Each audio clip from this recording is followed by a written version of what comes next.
Boa noite, turma. Bem-vindos mais uma vez à nossa aula de Química Geral.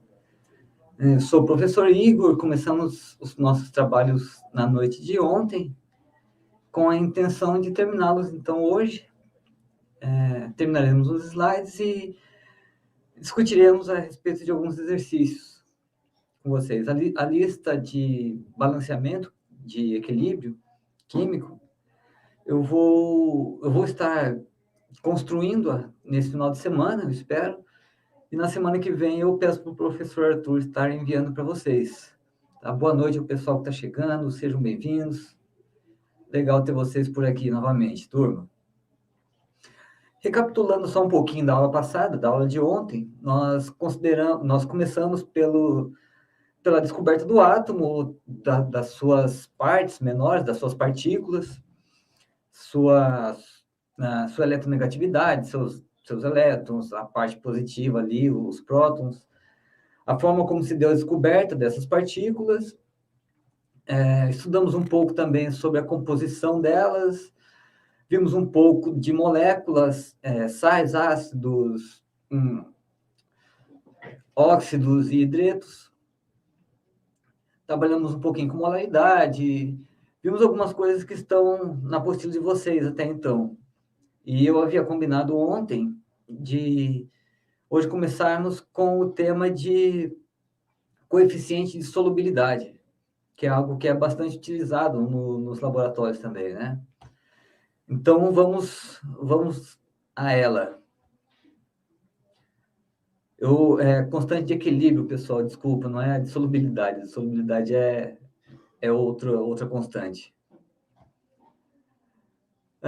Então, no que se caracteriza, então, essa constante de equilíbrio? A constante de equilíbrio, ela serve para determinar a relação existente entre a temperatura e as reações químicas que ocorrem naquele ambiente. Se uma temperatura muda também a sua constante de equilíbrio. E isso está ligado diretamente a um conceito que vem na sequência, que é o conceito de Le Chatelier, que trata a respeito de influências externas dentro de um meio reacional. Para se calcular essa constante de equilíbrio, então, primeiramente, o balanceamento da equação química. Esse balanceamento, sempre que vocês encontrarem algum exercício que envolva uma fórmula química, que envolva algum tipo de reação, primeira coisa que vocês devem olhar é se essa fórmula está balanceada. Sempre, sempre, sempre, primeiro ponto a ser observado é o balanceamento da fórmula. Se ela não estiver, então que a balanceie. E para o cálculo do coeficiente de equilíbrio, esse balanceamento ele deve estar baseado nos menores coeficientes. O que isso quer dizer? Quer dizer que você deve utilizar ali os menores números para multiplicar as moléculas com as quais você está trabalhando. Se você tem lá, por exemplo, vamos colocar 10 átomos de gás carbônico, né?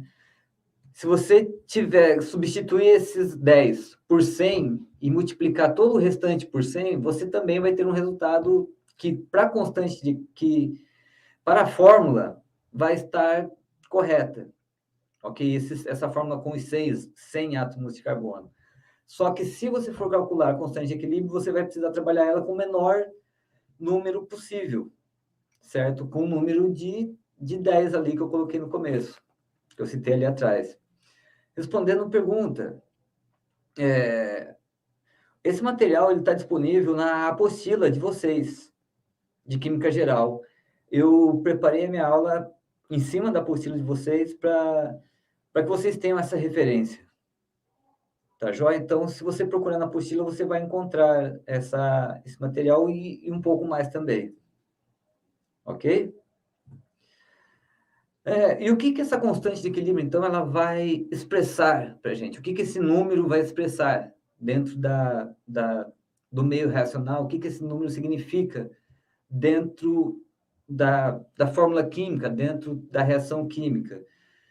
Se a constante de equilíbrio, se o Kc tiver um valor alto, maior ou igual a 1000, o equilíbrio ele vai estar direcionado, tendendo mais à produção de produtos, à formação de produtos.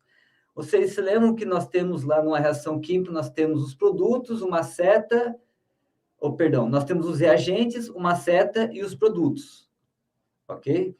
Se a constante de equilíbrio tiver um valor maior ou igual a 100, então ela vai estar com uma tendência maior à formação de produtos. Se a constante ela tiver um valor baixo, menor ou igual a 0,001, o equilíbrio químico dessa reação vai estar tendendo à formação de reagentes. E se a constante de equilíbrio tiver um valor entre 0,001 e 1000, o equilíbrio possui uma concentração significante tanto de reagentes quanto de produtos. Ou seja, nós encontramos, então, uma concentração que vai estar em equilíbrio, em aparente equilíbrio, ok? Porque ela vai estar trabalhando sempre na formação de produtos e de reagentes, produtos e reagentes. Assim, a gente vai ter aquela seta para os dois lados, entre a equação química. E aqui tem um exemplo, então, né? Como que a gente faz análise de uma reação que acontece no equilíbrio que ocorre entre o dióxido de enxofre e o oxigênio para a produção do trióxido de enxofre. Aqui embaixo nós temos a equação química. Vejam que a seta que separa as duas equações, você tem uma meia seta para cada lado. Quando a gente encontra essa situação de ter uma meia seta, tanto para o lado dos produtos quanto para o lado dos reagentes, isso significa que existe um certo equilíbrio durante essa formação, durante essa reação. Então, a reação ela está em equilíbrio a uma dada temperatura, e as seguintes concentrações no equilíbrio são: dióxido de enxofre eu tenho 0,90 molares, oxigênio eu tenho 0,5 molares, e o trióxido de enxofre eu tenho 1,1 mol. Para calcular, a gente sempre vai fazer o quê? A gente vai colocar o nosso produto na parte de cima da fração e vai dividi-lo pelos reagentes. Qual que é o nosso produto aqui? É o trióxido de enxofre. Então, o trióxido de enxofre ele vai na parte de cima da fração e vai ser dividido, então, pelo dióxido de enxofre e pelo oxigênio. Nós substituímos os valores dessas moléculas e realizamos o cálculo. Então, nós dividimos o 1,1 do trióxido de enxofre por 0,90 do dióxido e 0,35 do oxigênio. É 0,5 do oxigênio, tá, turma? Esse 35 que apareceu aqui agora que eu vi, que eu copiei a imagem e a imagem devia estar editada incorreta. Mas o resultado vai acabar sendo esse, 4,3. E como esse valor da constante está entre 0,001 e 100, então a reação ela possui concentração de reagentes e produtos em equilíbrio, né? Então, nós teremos ali essa flechinha sempre apontando para os dois lados, formando reagentes e produtos ao mesmo tempo, praticamente. Vamos lá ao princípio de Le Chatelier. O princípio de Le Chatelier, ele nos diz que as reações químicas elas podem sofrer influências em seus meios reacionais a partir de três interferências, ou três ações, ou três efeitos ainda: a pressão, a temperatura e a concentração dos reagentes envolvidos no processo. Trabalhamos muito com pressão e temperatura. A gente vai ver, eu separei um videozinho na sequência aqui para mostrar para vocês de que forma que principalmente a temperatura e a pressão, elas influenciam nas reações químicas, sabe? E influenciam bastante. Segundo Le Chatelier, então, se nós tivermos um aumento da pressão, nós teremos uma concentração do volume e o equilíbrio vai estar deslocado para o lado com menor número de mols, isto é, com menor volume. Pensem o seguinte, eu tenho um pedaço de espuma. Se eu pressionar essa espuma, o que vai acontecer com ela? Com o volume dela, será diminuído.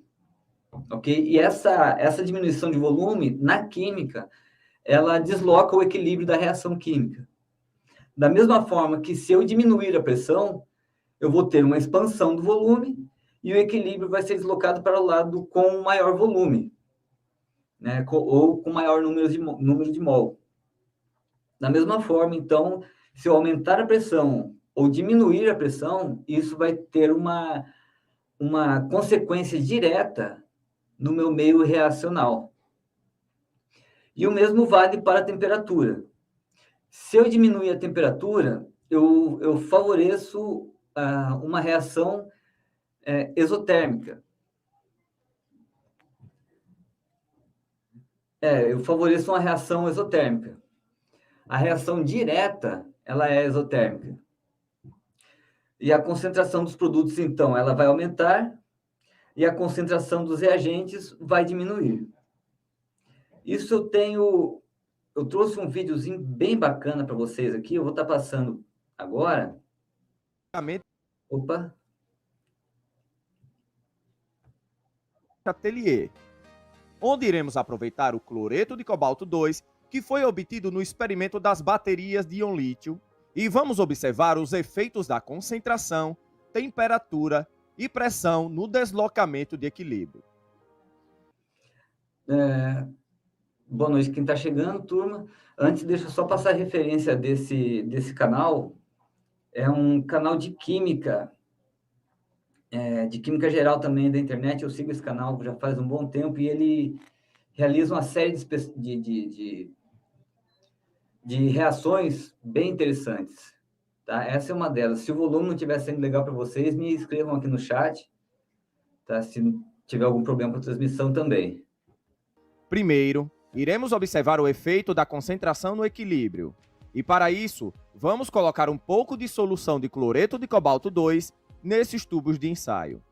Aqui, o cobalto 2 participa do seguinte equilíbrio, onde temos o íon rosa, hexacobalto 2, mais 4 íons cloreto, em equilíbrio com o íon azul, tetraclorocobalto 2, mais 6H2O. Como temos muita água, a espécie hexacobalto 2 está em quantidade gigantesca na solução em relação ao íon azul tetraclorocobalto 2. Por isso, sua cor é rosa. O equilíbrio pode ser afetado pela mudança da concentração de qualquer espécie do meio reacional. E iremos adicionar o ácido clorídrico, pois ele libera muitos íons Cl- no meio.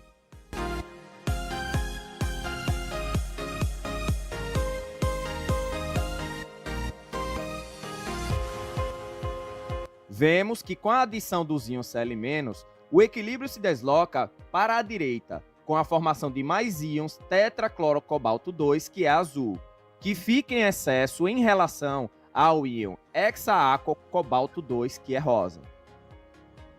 Só que acabei resolvendo adicionar o ácido muriático, fazendo a mudança de coloração ficar mais visível. Sempre que adicionamos uma espécie de um lado do equilíbrio, o equilíbrio se desloca no sentido a formar espécies do outro lado do equilíbrio. Podemos também adicionar ácido clorídrico até tornar a cor da solução com uma mistura do azul com o rosa. Agora, vou afetar o equilíbrio novamente, adicionando água à solução azul, o que faz o equilíbrio se deslocar para o lado contrário da equação, para a esquerda, com a predominância do complexo rosa. Agora, iremos ver o efeito da temperatura nesse equilíbrio utilizando a água gelada e a água quente. Primeiro, vamos colocar a amostra que contém a cor da mistura das cores dos complexos na água quente.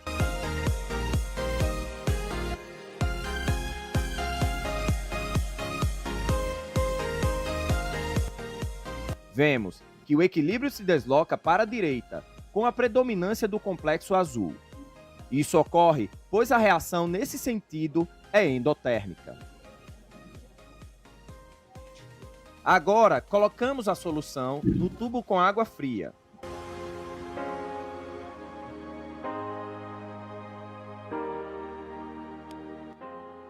Aí vemos o equilíbrio se deslocar para a esquerda, com a predominância do complexo rosa.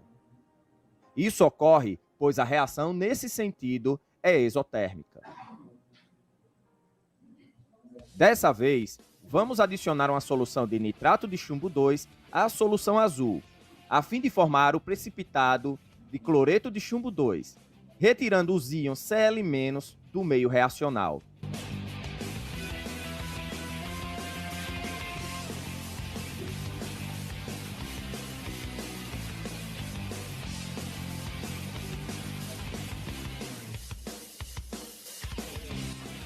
Aí vemos que com a diminuição da concentração dos íons Cl-, a solução se desloca para formar uma maior quantidade do complexo rosa. Sempre que retiramos uma espécie química do meio reacional, o equilíbrio se desloca para o mesmo lado onde está essa espécie química.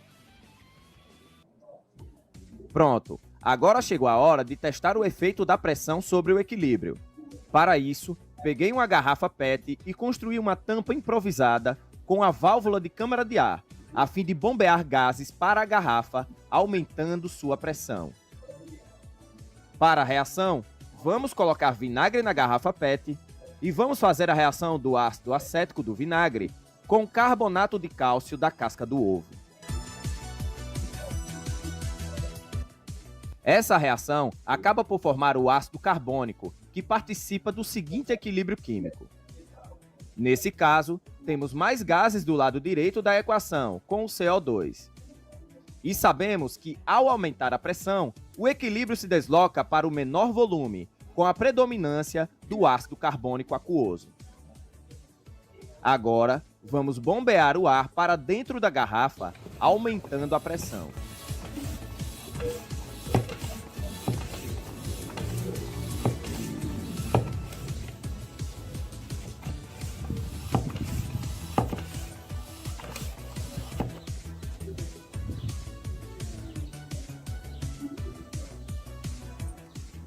Vemos aí claramente que temos menos CO2 liberado, pois o equilíbrio se deslocou para o menor volume, ou seja, para a esquerda. Mas, ao liberar o ar, retirando a tampa, e consequentemente diminuindo a pressão, vemos o equilíbrio se deslocar para o maior volume e, consequentemente, para a formação do CO2. Agora, veja o equilíbrio se deslocando com as variações de pressão em um maior ângulo.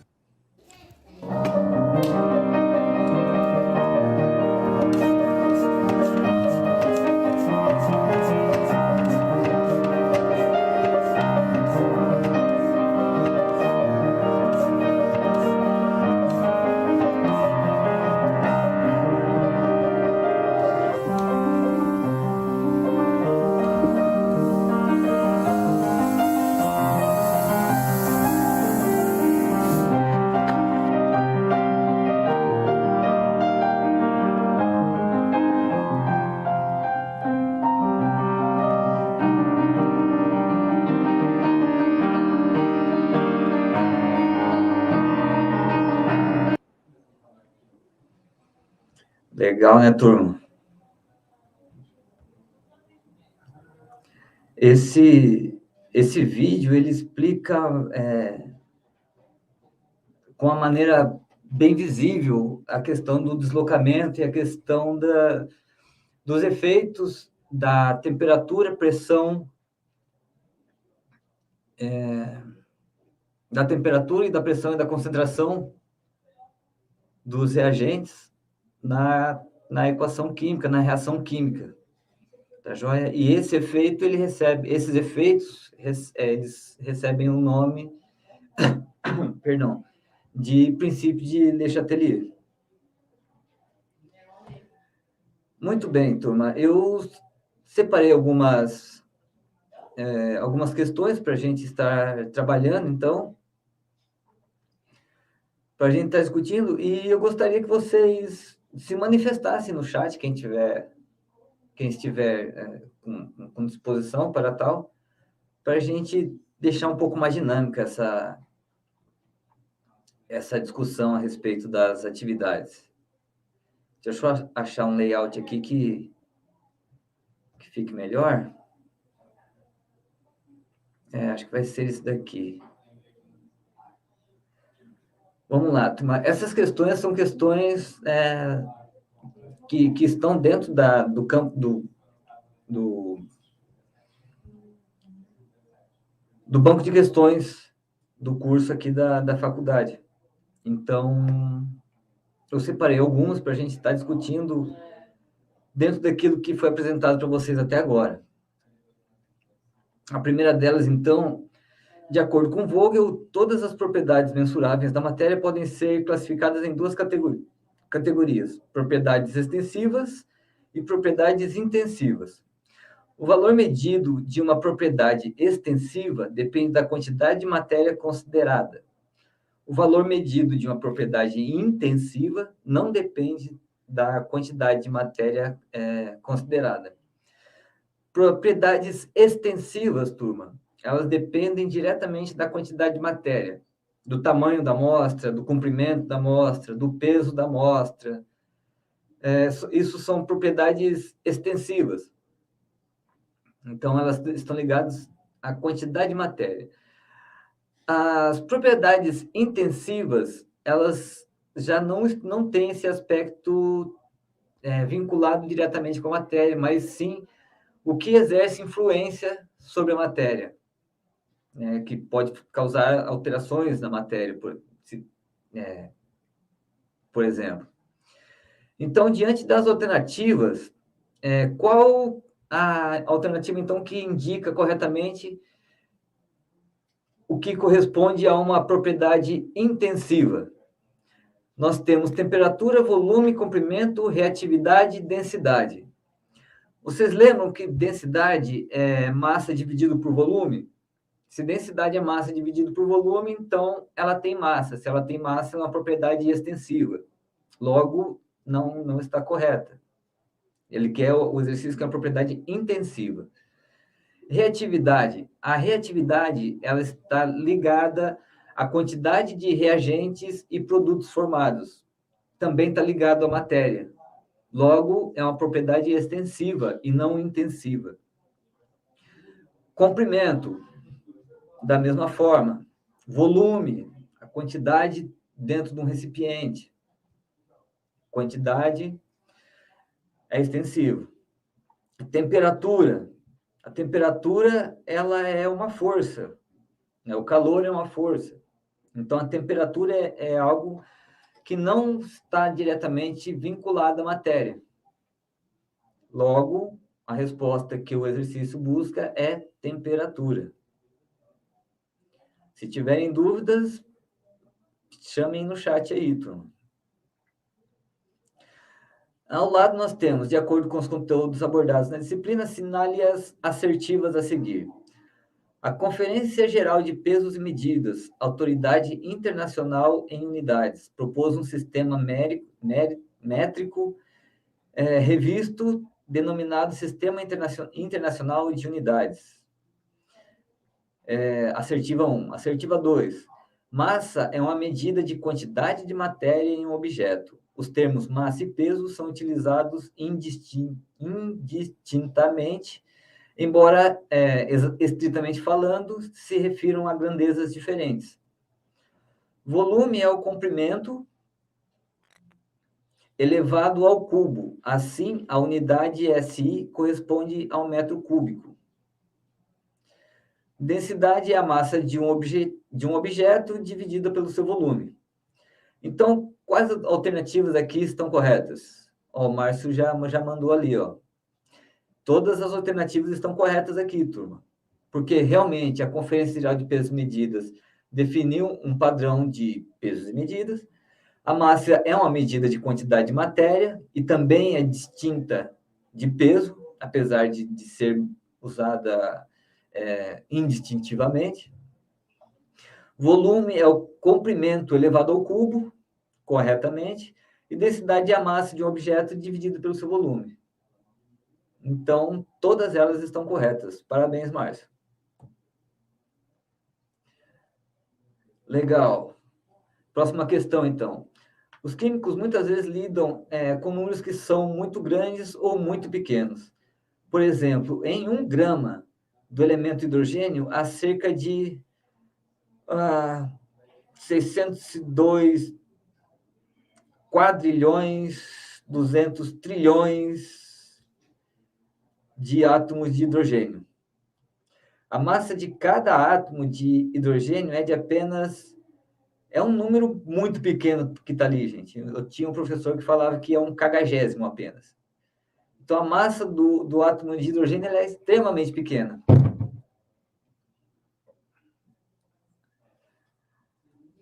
Quando trabalhamos com números muito grandes ou muito pequenos, empregamos um sistema.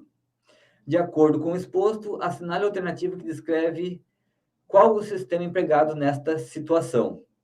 Cálculo de notação, cálculo aritmético, notação científica, algoritmo de cálculo e sistema aritmético.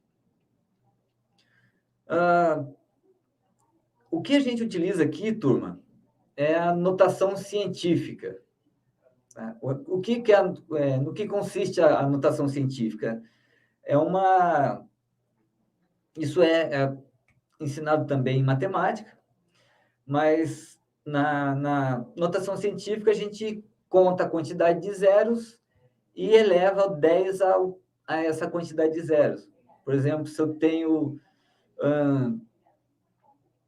10.000, eu posso dizer que eu tenho 10 elevado ao cubo, porque depois do 10 eu tenho 3 zeros. Ok? Se eu tenho 0,0010, eu tenho 10 elevado a menos 3. E essa é uma forma da gente trabalhar com esses números gigantescos sem ter que ficar escrevendo eles extensamente. Imagina você fazer um cálculo com átomos de hidrogênio que envolva aí umas 2 páginas de cálculo e fórmulas que no curso de Química acontece. Em Físico-Química a gente tem exercícios que são pauleiras. Imagina a gente ter que trabalhar com esses exercícios utilizando esse monte de zeros e zeros e zeros para os nossos cálculos. Um exercício de 2 folhas ia se transformar num exercício de 8 folhas. Então, para isso existe a notação científica, que é muito utilizada em química por conta do material que a química estuda, né? Por ser muito pequeno, por ser muito abstrato. Então, a gente precisa transformar isso em algo que seja um pouco mais visível e palpável. Então, resposta correta, notação científica.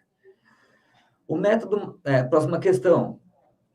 O método mais direto e preciso para determinar massas atômicas e moleculares é a espectrometria de massa.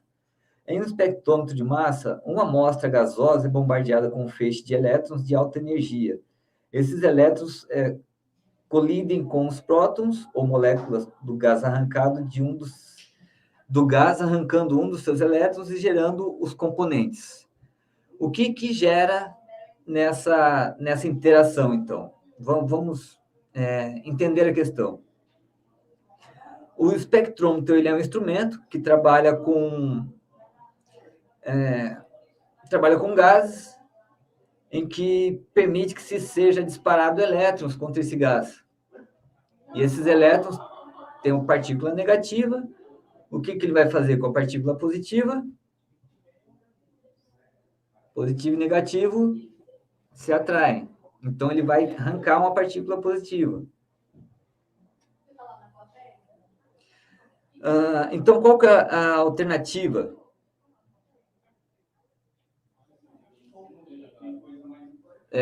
Qual que é? Eu falei que o elétron ele arranca uma partícula positiva, eu me equivoquei, turma. O elétron ele vai arrancar outra partícula negativa, como está descrito no exercício.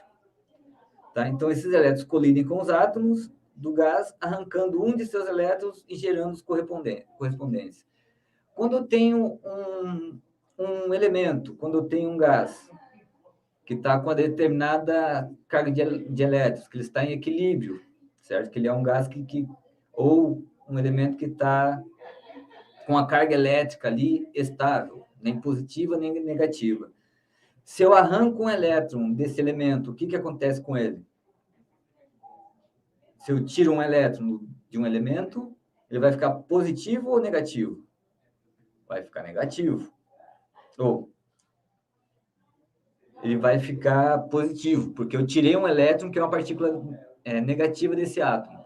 Se eu tirei uma partícula negativa, as partículas positivas que estavam se contrapondo às negativas, elas terão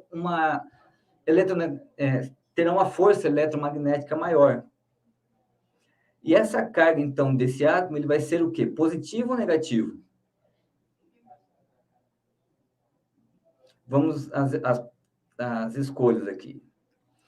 A resposta correta, então, seria íons e nêutrons positivos, íons negativos, nêutrons positivos, nêutrons negativos ou íons positivos. Vamos ver a primeira alternativa. Íons e nêutrons positivos. Nêutron não tem carga, então está errada. Íons negativos. O elétron, ele arrancou um elétron dessa outra molécula. Certo? Se ele tivesse se ligado a essa outra molécula, ou o átomo, se esse átomo tivesse ganho um elétron, aí sim, mas um elétron foi tirado. Então, íons negativos não vai ser a resposta correta. Nêutrons positivos. Mais uma vez, nêutron não tem carga eletrônica, então não pode ser nem positivo nem negativo. O que nos resta, íons positivos, que é a nossa resposta. Tá? É importante, turma, que vocês não confundam essa questão de tirou um elétron. O elétron, que carga tem? Negativa. Então, ele ficou negativo. Tá? Você tem que ter um pensamento antagônico nessa hora. Tirou um elétron negativo. Ficou como, então? Ficou positivo. Tirou uma carga positiva. Como é que ficou? Ficou negativo. Ok? Se bem que carga... O próximo exercício, então. Segundo Atkins e Jones, as transformações que resultam na formação de novas substâncias a partir de outras são chamadas de reações químicas. Estas são representadas por equações químicas. Assinale a alternativa que corresponde a qual lei da química diz que devemos ter tantos átomos no final da reação quantos tínhamos antes dela iniciar. O Márcio matou a questão passada também. Legal. Qual a lei que nos diz isso? Que o nosso produto tem que ter a mesma massa que tinham os nossos reagentes antes, somados. Essa é a lei das proporções múltiplas? Nunca ouvi falar nessa lei. Lei da alteração da massa? Também não existe. Lei de conservação de massa? O que vocês acham dessa? Exatamente. Lei da conservação de massas, que foi uma lei que foi ditada, né, que foi criada, que foi descoberta, que foi evidenciada por Lavoisier, dentro do princípio de Lavoisier de conservação da massa. Né? Nada se perde, nada se cria, as coisas se transformam. Conservação da massa, é isso aí, galera. E outra questão, uma vez multiplicados todos os reagentes e produtos da reação e tendo escrito corretamente as suas fórmulas, podemos agrupá-los na sequência convencional.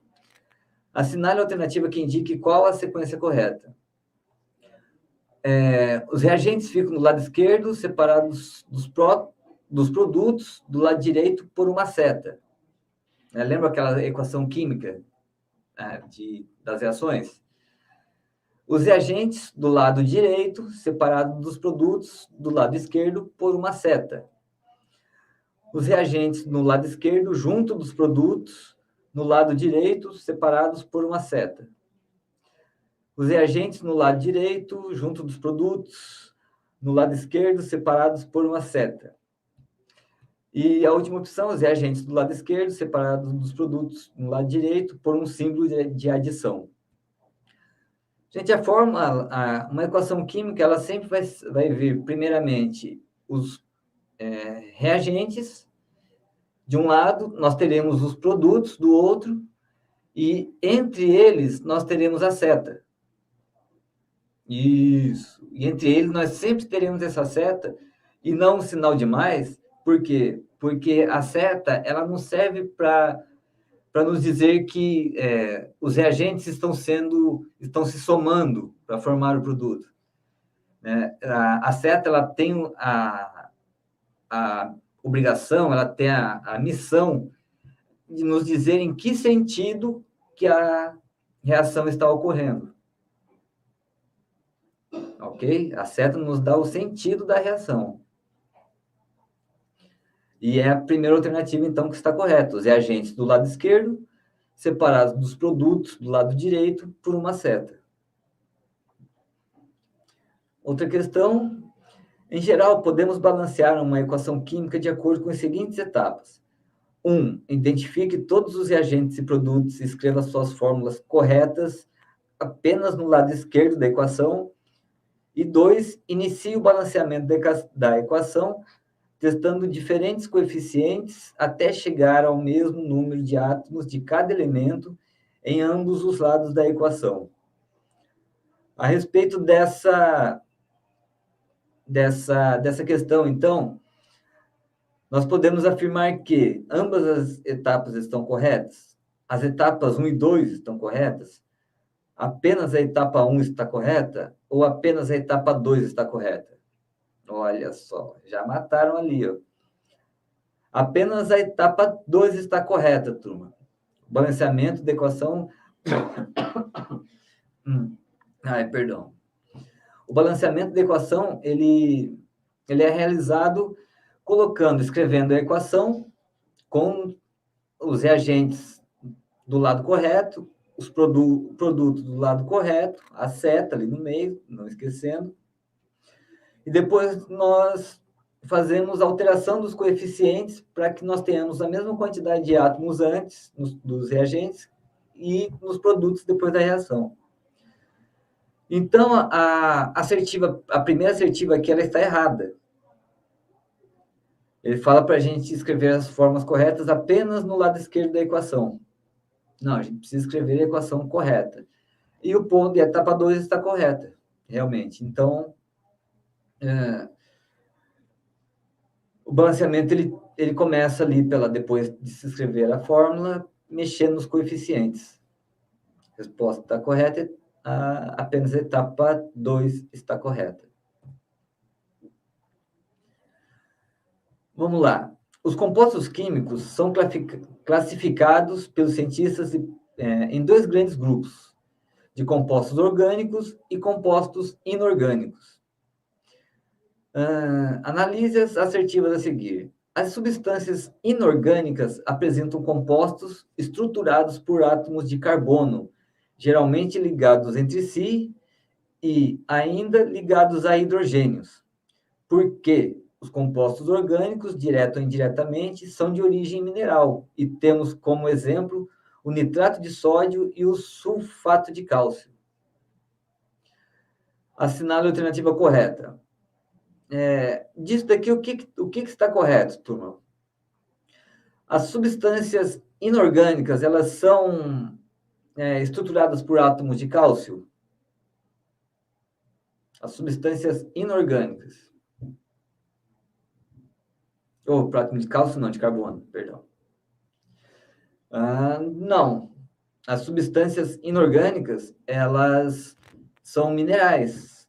Têm, em sua grande maioria, origem mineral. E na área da química, nós temos uma área da química dedicada apenas ao estudo da química que envolve o carbono, que é conhecido como bioquímica. Tá? Então, não é química orgânica, é a bioquímica que estuda o carbono e os seus arranjos suas interações. Então, a assertiva número 1 está errada. Concordam? Vamos ver a de baixo. Os compostos orgânicos, direto ou indiretamente, são de origem mineral e temos como exemplo nitrato de sódio e sulfato de cálcio. Todo composto orgânico, turma, ele tem carbono. Tá? Para algo ser considerado orgânico, ele precisa do carbono presente. E o exercício, ele nos traz como exemplo da química...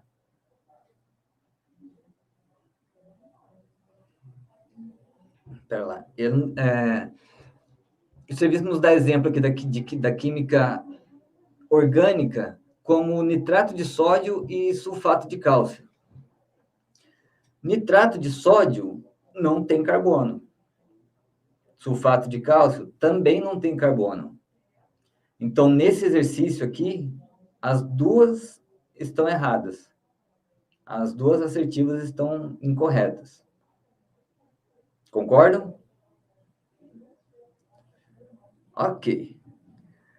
Os elementos químicos são... Isso, exatamente. As duas estavam incorretas. Na próxima. Os elementos químicos são agrupados por semelhança de características. Os compostos inorgânicos também possuem uma classificação. Esta leva em consideração principalmente a semelhança das propriedades químicas. Essa classificação também é conhecida como funções químicas dos compostos inorgânicos, onde vários deles estão presentes no nosso cotidiano. De acordo com o enunciado, analise a assertiva a seguir. O ácido clorídrico é um ácido que está presente em nosso suco gástrico. O hidróxido de magnésio é uma base popularmente conhecida como leite de magnésio, utilizado como laxante. O cloreto de sódio, um sal frequentemente utilizado na cozinha para temperar alimentos.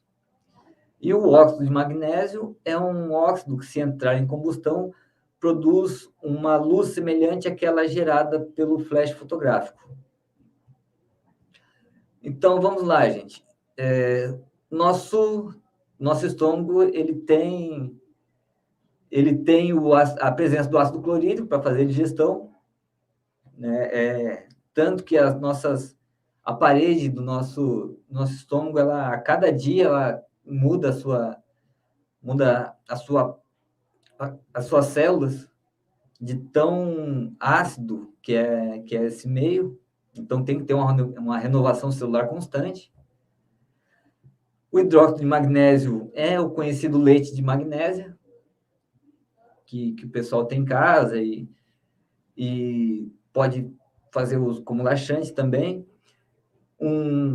Só a título de curiosidade, o hidróxido de alumínio também tem essa propriedade, tá? Para o estômago.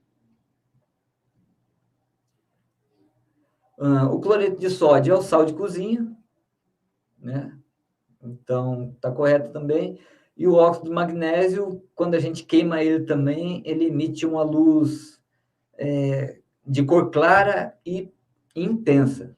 Intensa ao ponto de você não conseguir ficar olhando assim diretamente para ele. É muito forte. Então, nessa questão, todas estão corretas, ao contrário da questão anterior. Eu acho que... não sei se essas duas são as duas últimas, mas se não são, estão chegando próximo. Para Atkins e Jones, X são compostos que, em água, ionizam-se, produzindo íons de hidrogênio e aumentando a concentração de cátions H+. Na prática, o cátion H+, se combina com a molécula de água, formando o cátion hidrônio, ou hidroxônio, que é o H3O. São substâncias H3O+. São substâncias que possuem pH inferior a 7 e que formam sais. São substâncias que conduzem corrente elétrica em solução aquosa, sendo que outra propriedade interessante é sua ação sobre os indicadores colorimétricos. A cidade alternativa que corresponde corretamente ao espaço do enunciado. Isso aí, rapaziada. Átomos são compostos que em água ionizam-se? Não. As bases são compostos que em água ionizam-se? Não. As bases liberam hidroxilas, não hidrogênios. Lembre-se disso. Ela libera OH-, não H+. Macromoléculas? Macromoléculas é só um termo para definir moléculas grandes. Os ácidos são aqueles que, em meio aquoso, liberam íons H+. Essa é a definição de ácido, inclusive. Então, a resposta correta, como o pessoal matou ali, ácidos. E nêutrons eles só têm peso, não tem carga. Próximo, a palavra ácido vem do latim acidu. Os ácidos são substâncias que possuem pH inferior a 7, que ao reagirem com bases formam sais. São substâncias que conduzem corrente elétrica em solução aquosa, sendo que outra propriedade interessante a sua ação sobre os indicadores colimétricos. De acordo com a classificação dos ácidos quanto ao número de hidrogênios ionizáveis, assinale a alternativa que marca a classificação correta. Então, o que o exercício está pedindo? Está pedindo a classificação dos ácidos com relação à quantidade de hidrogênios ionizáveis. O Márcio está ali afiado, hein, Márcio? Maravilha. Nós temos os hidrácidos, diácidos, triácidos e tetrácidos, ou monoácidos, oxiácidos, triácidos e tetrácidos. Ou ainda, monoácidos, diácidos, triácidos e tetrácidos. Monoácidos, diácidos, hidrácidos e oxiácidos. Ou a última alternativa, oxiácidos, diácidos, triácidos e tetrácidos. Oxiácido, turma, um ácido que tem oxigênio em sua fórmula. Então, não tem nada a ver com o que o exercício pediu. A monoácidos, diácidos, hidrácidos. Hidrácidos não tem nada a ver com a classificação de hidrogênios ionizáveis também, e oxiácidos tampouco. Monoácidos, diácidos, triácidos e tetrácidos. Monoácidos, um hidrogênio ionizável. De 2 ácidos, 2 hidrogênios ionizáveis. 3 hidrogênios ionizáveis. Tetrácidos, 4 hidrogênios ionizáveis. A resposta correta, essa que o nosso amigo escreveu aqui no chat, está corretíssimo, viu, Márcio? Monoácidos, diácidos, triácidos e tetrácidos. Vamos lá, turma. Então, de acordo com Atkins e Jones, são compostos que produzem X, são compostos que produzem íons hidróxido, OH- por meio da dissociação do composto, formando o ânion OH-. São um conjunto de inúmeras substâncias solúveis em água, capazes de tornar o papel tornassol azul e reagem com ácidos, formando sal e água. Alguns tipos de óxidos, hidróxidos de certos metais e a amônia. Assinale a alternativa que corresponde certamente ao espaço do enunciado. Bases, ácidos, macromoléculas, átomos ou nêutrons. Nêutron não se decompõe. Átomo é muito vago para se ter uma ideia do que está ocorrendo, do que está sendo liberado na reação. Macromoléculas são compostos que produzem íons hidróxido? Não. Ácidos também não, que a gente acabou de ver que o ácido libera íons H+. Então, o que produz íon hidróxidos são realmente as bases. Tá? Então, se o ácido ele libera hidrogênio ionizado, as bases vão liberar hidroxilas ionizáveis. Próxima questão. as transformações químicas ocorrem nas mais variadas formas e praticamente a todo momento, como na fotossíntese realizada por uma planta, na produção de alimentos, no envelhecimento da pele de uma pessoa, dentre tantas outras que estão presentes em nosso cotidiano. As transformações que resultam na formação de novas substâncias a partir de outras são chamadas de reações químicas. Assinale a alternativa que indica como essas reações químicas são representadas. Equações químicas, fórmula estrutural química, composições químicas, ligações químicas e estruturas químicas. A estrutura química não tem nada a ver com o enunciado do exercício, não tem nada a ver com o que o exercício pede. Ele está pedindo como que a gente representa essas equações químicas, né? Como a gente pode expressar essas equações químicas. Eu já dei a resposta aqui também, as equações químicas, realmente. Então, são através das equações químicas que nós descrevemos os processos de reações. E próxima questão, as reações químicas não ocorrem ao acaso, mas obedecem a uma relação entre a quantidade de reagentes que podem interagir para formar a mesma quantidade em massa de outros produtos. Em relação de massa e de proporções postulada pelos pesquisadores que formulam as ponderais das reações químicas, assinale a alternativa que corresponde aos atores dessas leis. Exatamente. Antoine Laurent Lavoisier e Joseph Louis Proust, Lavoisier e Paracelso, Lavoisier e Dalton, Proust e Dalton ou Dalton e Paracelso? Lavoisier tem que estar presente nessa resposta, turma. Tá? Paracelso, eu não trabalhei, não apresentei eles para vocês, mas ele é um químico, na verdade ele era um alquimista, não era nem químico. Tá? Então ele não tem muita influência nessa regra, nessa lei. Dalton foi o que conjecturou o primeiro modelo atômico. E quem mais que ele cita? John Dalton. E o Proust. O Proust é um cientista que fez que estabeleceu fórmulas para se estudar essa permanência de matéria, né, entre produtos e reagentes. Então, quem nós temos aqui como resposta correta? Lavoisier e Proust. Tá joia, turma?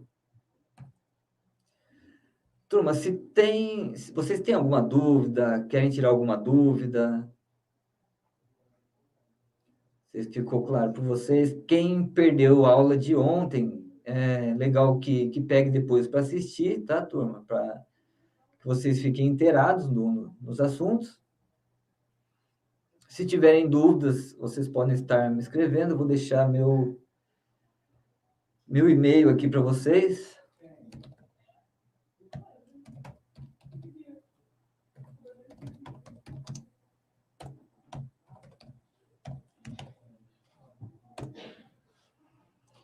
Se tiverem dúvida, vocês podem estar me procurando pelo meu e-mail. E eu desejo a todos aí um excelente final de semana, galera. Obrigado por me fazerem companhia até agora. Um bom final de semana para vocês e até a próxima, turma. A gente vai se falando aí. Semana que vem eu dou um jeito de mandar a lista de exercícios sobre balanceamento químico para o professor estar enviando para vocês daí pelo Moodle. Tá joia? Turma, um bom final de semana. Fiquem na paz. Se tiverem dúvidas, me escrevam e se cuidem. Tá? Um abração para todos. A gente se vê por aí. Estudem.